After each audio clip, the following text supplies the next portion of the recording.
About a year ago, I felt like working in clay. I hadn't done a clay bust since a high school art class and thought it might be fun. I didn't go into the project with any ideas or sketches or anything. I just started working intuitively, and this is what came out.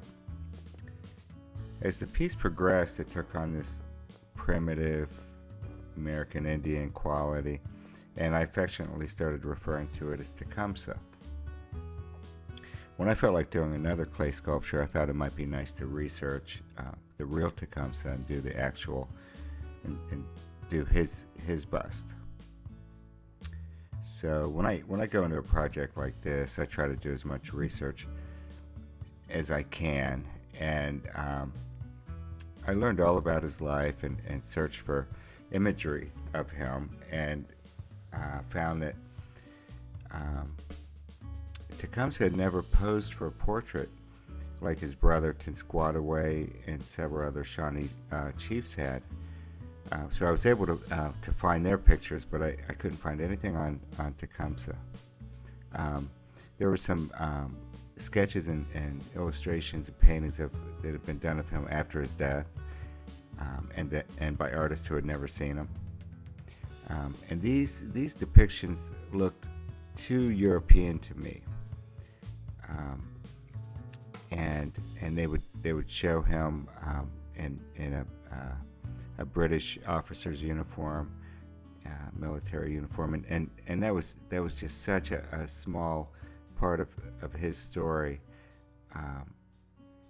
that didn't seem like good reference for me. So I became a little more of a detective, and I tried to piece together what he could have looked like. I wanted my rendition of Tecumseh to be both artistic and as accurate as I could be without having any actual reference of the man. I learned that violence was very much a part of Tecumseh's world growing up. His father was killed by white settlers. He became a warrior at a very young age and was a scout during various campaigns, which would be the equivalent to being a Navy SEAL or Delta Force today. There was one instance in which there was a raiding party he was with, and the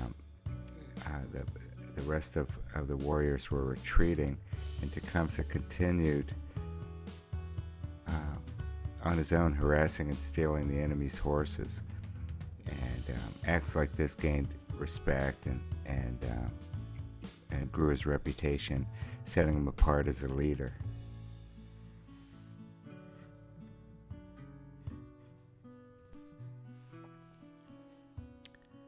So as the advancement of white settlers onto traditional Indian lands continued, Tecumseh tried to form and strengthen a coalition of Native American nations. He traveled extensively and became known as a great orator, gathering a lot of support for his cause. He sided with the British during the War of 1812 for a short time, seeing them as the lesser of the two evils, being the Americans or the British.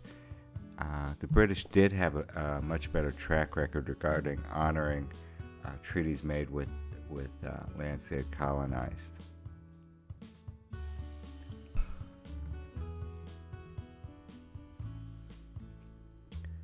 Ultimately, Tecumseh's efforts failed, as the various tribes were bought off one by one by the American settlers as they migrated westward. He left an incredible legacy behind. His dream of uniting all of the Native American nations was a beautiful one, and although his efforts were not successful, they have not been forgotten. As a piece for me, this one took on a special meaning. I really tried to connect with the subject and tried to identify with him. For an individual to have such a positive vision and dream while his environment was just so brutal. Um, that really speaks volumes right there.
I am Tecumseh.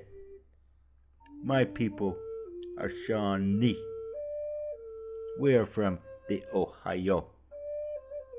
My father, Boochkinwa, was a great chief. He was killed when I was young by the Yankee people. They have taken away the land which was made for our people in the beginning of time. My brother, Tensquatwa, is a prophet. He says the Great Spirit will deliver us. I do not trust the Yankee people. They have grown from the scum of the great water when it was troubled by the evil spirit.